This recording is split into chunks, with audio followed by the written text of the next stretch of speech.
Hello friends, welcome to my YouTube channel law and orders में। Friends, यदि अभी तक आप लोगों ने मेरे चैनल को सब्सक्राइब नहीं किया है तो सब्सक्राइब कर लीजिए। मेरी वीडियो को शेयर भी करिए क्योंकि मैं ऐसी ही कानूनी जानकारी आप सबके लिए लाता रहता हूं।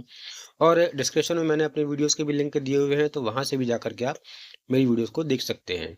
और यदि आप मेरे चैनल में नए हैं तो मेरे चैनल को सब्सक्राइब कर लीजिए। आइए चलते हैं वीडियो पर। जुवेनाइल जस्टिस एक्ट किशोर के दोषसिद्धि रिकॉर्ड के सार्वजनिक प्रकटीकरण पर रोक लगाता है। दोषसिद्धि के कारण बच्चे को कोई अयोग्यता नहीं झेलनी पड़ेगी, माननीय सुप्रीम कोर्ट ने कहा। माननीय सुप्रीम कोर्ट ने कहा कि किशोर न्याय अधिनियम 2015 जेजे एक्ट की धारा 24, जिसमें यह कहा गया है कि इस अधिनियम के तहत किसी अपराध के लिए दोषी ठहराए जाने के कारण बच्चे को अयोग्यता नहीं झेलनी पड़ेगी, प्रकृति में सुरक्षात्मक है। इसलिए ऐसे मामले जहां दोषसिद्धि के विवरण सार्वजनिक या आधिकारिक दस्तावेजों में दिखाई देते रहते हैं, विधायिका द्वारा इच्छित सुरक्षा को कमजोर करते हैं। माननीय जस्टिस विक्रमनाथ और जस्टिस संदीप मेहता की बेंच ने टिप्पणी की और स्पष्ट रूप से यह बताते हुए कि किसी बच्चे को दोष सिद्धि से जुड़ी अयोग्यता यदि कोई हो, नहीं झेलनी पड़ेगी। यह प्रावधान उन व्यक्तियों के लिए प्रतिरक्षा का अनूठा क्षेत्र बनाता है जिनके अपराधों का किशोर न्याय ढांचे के तहत निर्णय लिया जाता है। यह सिद्धांत जुवेनाइल जस्टिस एक्ट 2015 के व्यापक मानवीय उद्देश्य में निहित है। किशोरों को कानून के साथ उनके पिछले संघर्षों के कलंक से मुक्त करके समाज में पुनर्वासित करना और फिर से एकीकृत करना। माननीय न्यायालय की खंडपीठ ने इस प्रावधान की उपधारा 2 पर भी प्रकाश डाला, जिसमें निश्चित अवधि के बाद संबंधित दोष सिद्धि रिकॉर्ड को नष्ट करने की बात कही गई। इस प्रकार यह दर्शाता है कि विधायिका का इरादा किशोरों के लिए एक नई शुरुआत का है और अतीत किशोरों के भविष्य में बाधा नहीं बनेगा। वर्तमान मामले में अपीलकर्ता को किशोर न्याय बोर्ड ने एक व्यक्ति के साथ दुर्व्यवहार, गाली गलौज और मारपीट करने के लिए दोषी ठहराया। बोर्ड ने उसे उस दिन बोर्ड के उठने तक अपने समक्ष बैठने की सजा सुनाई और 600 रुपए का जुर्माना भी लगाया। यह वर्ष 2021 में हुआ। इसके बाद वर्ष 2024 में अपीलकर्ता ने एसआईएस केस सर्विसेज लिमिटेड में भर्ती के लिए आवेदन किया। उसे संबंधित पुलिस स्टेशन से चरित्र प्रमाण पत्र प्रस्तुत करना आवश्यक था।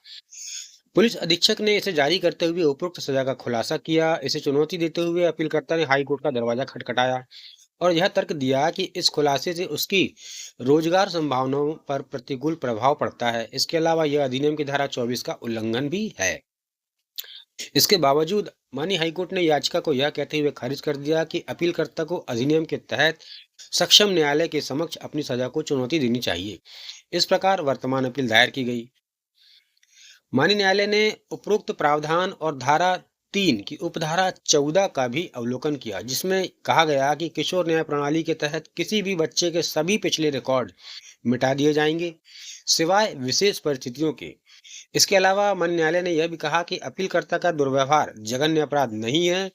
अपीलकर्ता ने सार्वजनिक सुरक्षा या संरक्षा के लिए कोई खतरा पैदा नहीं किया। इसलिए आधिकारिक प्रमाण पत्र में अपीलकर्ता के किशोर रिकॉर्ड को दर्शाना सीधे तौर पर अधिनियम के तहत पुनर्वास नीति के साथ टकराव करता है। आगे यह भी रेखांकित किया गया कि हालांकि हाई कोर्ट ने फैसला सुनाया कि अपीलकर्ता को सजा को चुनौती देना चाहिए, लेकिन मुख्य शिकायत उसके किशोर रिकॉर्ड का खुलासा करना था। माननीय न्यायालय ने कहा कि हालांकि यह सच हो सकता है कि अपीलकर्ता दोषसिद्धि के गुण दोष के आधार पर अपील या संशोधन कर सकता है, लेकिन यह तर्क ऐसी दोषसिद्धि के स्थायी अयोग्यता प्रभाव के बारे में उसकी मुख्य शिकायत को नजरअंदाज करता है।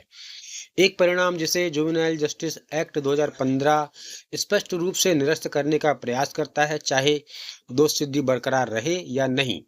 जेजे एक्ट 2015 की धारा 24 किशोरों को वयस्कता में निरंतर अयोग्यता से बचाती है। इस तर्क के मद्देनजर माननीय न्यायालय ने निष्कर्ष निकाला कि हाई कोर्ट ने अपीलकर्ता को वैकल्पिक उपाय पर भेजने में गलती की, क्योंकि इससे विवाद का समाधान नहीं हुआ। इस प्रकार न्यायिक हस्तक्षेप की आवश्यकता है, जो किशोर रिकॉर्ड को भविष्य की संभावनाओं में बाधा डालने से रोकता है। माननीय न्यायालय ने आगे यह भी कहा कि इसलिए हमारा यह मानना है कि आरोपित आदेश जुवेनाइल जस्टिस एक्ट 2015 की धारा 24 के उचित दायरे और संचालन को पहचानने में विफल रहा है।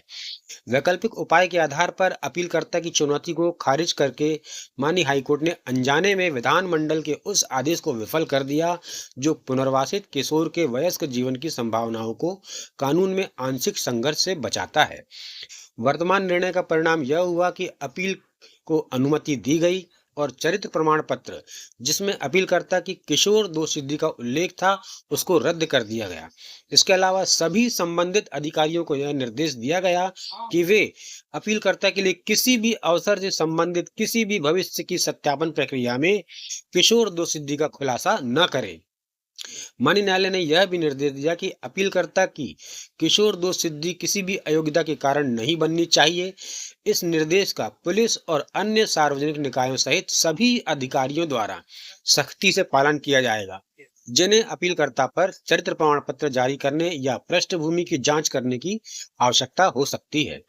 माननीय न्यायालय ने विदाई से पहले चिन्हित किया। केस टाइटल है लोकेश कुमार वर्सेस छत्तीसगढ़ राज्य और अन्य SLP CRL नंबर 851 2025 से उत्पन्न हुआ ये केस। तो ये था बहुत ही महत्वपूर्ण जजमेंट फ्रेंड्स, जो कि आप सबको पता होना चाहिए। जुवेनाइल जस्टिस एक्ट के तहत जो किशोरों के ऊपर अपराध दर्ज हो जाते हैं और फिर बाद में उनको नौकरी सर्विस में परेशानियां आती हैं। धन्यवाद। मेरे चैनल को सब्सक्राइब करिए, वीडियो को शेयर करिए।